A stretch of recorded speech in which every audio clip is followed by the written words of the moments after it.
How's it going, man? All right, how are you? Good, good. Thank you. Have a good day. What's up, Facebook family, human family, social media family, and the 7.5 billion people on the planet that's steadily increasing and decreasing simultaneously? Your hope that your dreams and your goals, that you've made an advancement in them since the last time we gathered together.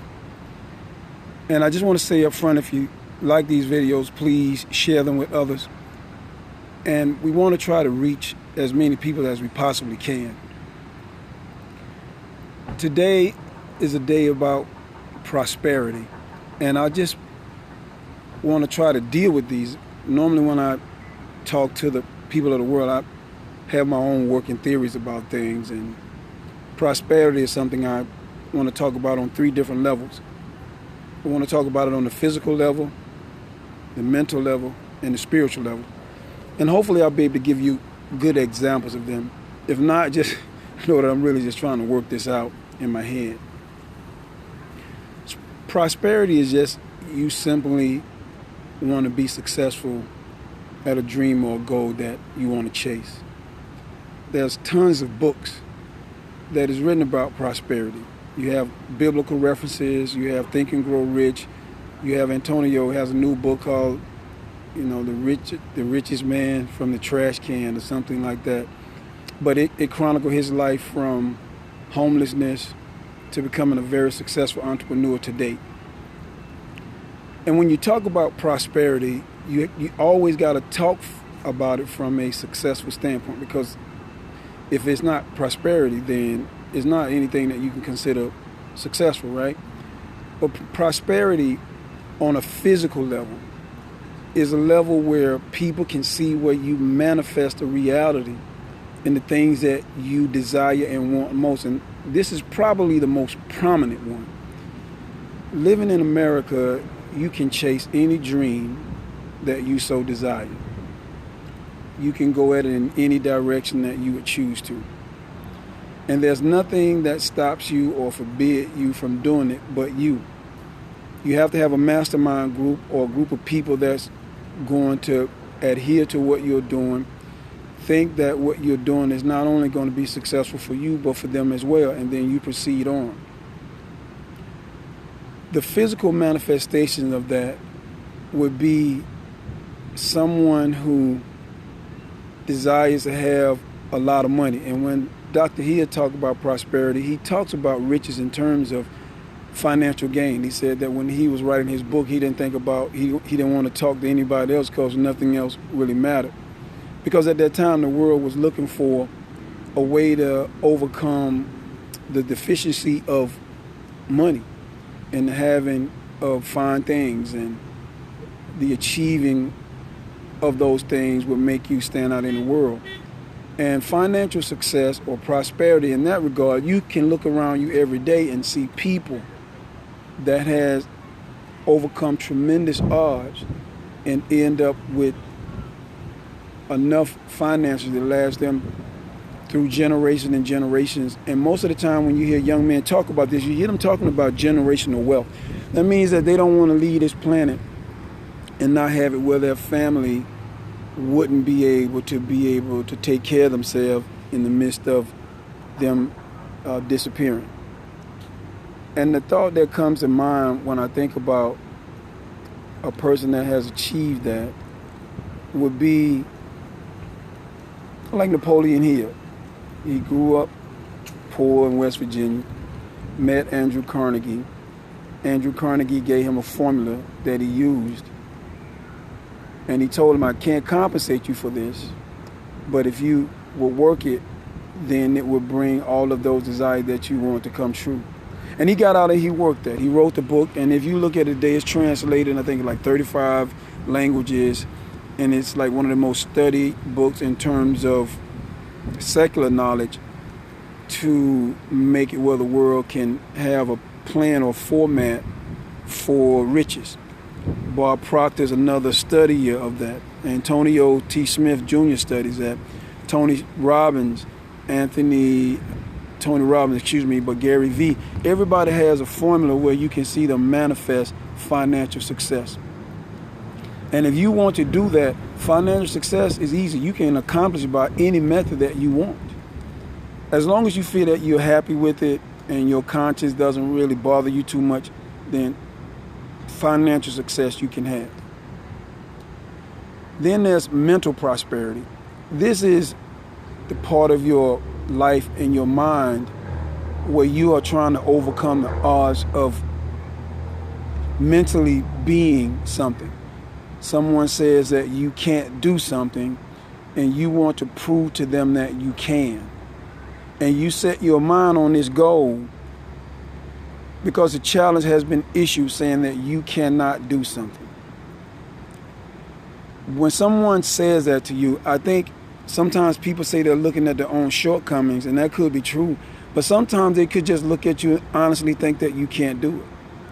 There's nothing that sometimes they see that you present to them that will make you think that, man, this person can't do that.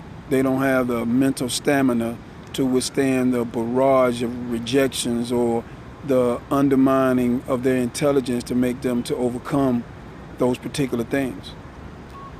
And the person that comes to mind with this one is Mr. Les Brown. A lot of times we forget that Mr. Les Brown is probably one of the most prominent African-American speakers in the history of America, and he should go, if there is such thing as a Toastmasters Hall of Fame or some kind of recognition of what he has done. And what he translates to the world is you have something within you. You have greatness within you. And when he was coming along, he didn't have a lot of doors that were open to him, but his mind was so resolute. And he made up in his mind that he really wanted to be a speaker that could impact the world. You have to think about what you can do to show that you want to impact the world. And he went on to become a speaker of pure dependability. That when you talk about motivation, here's the young man that motivated the world to get up out of their drunkenness or the lethargic nature that they had and get out and do something with the life that's presented to you. And he would always say you have something great within you.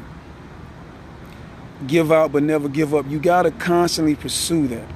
And a lot of times people are everybody's not going to be feeling you when you're saying you're going to do that. But that's where the mental part comes in. You got to understand that you got to stay the course.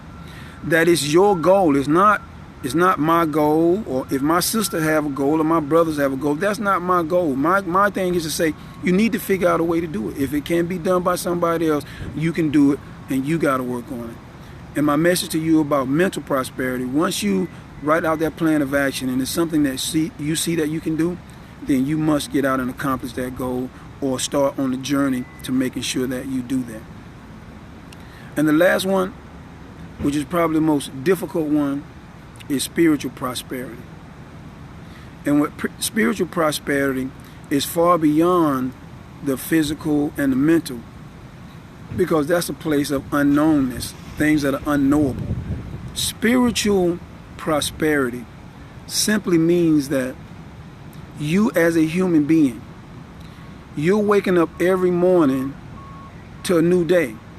You have to understand that that day is new. It wasn't yesterday, it's today. And now how prosperous spiritually you're going to be about that is all, once again, predicated upon your actions and the way you see the laws of the universe and your place in it. And when I think about spiritual prosperity, there's like three men that come to mind, and I'm pretty sure that they're universal in terms of their scope. Number one is Jesus and what he had to overcome to become the man that the world know him as. He gave up everything at the age of 13 and said, I must be about my Father's business, which simply meant I don't care about what these people are saying around me. There's something that's more important to me and unknowable than the things that you physically see. He got out and he gave the word. People received the word.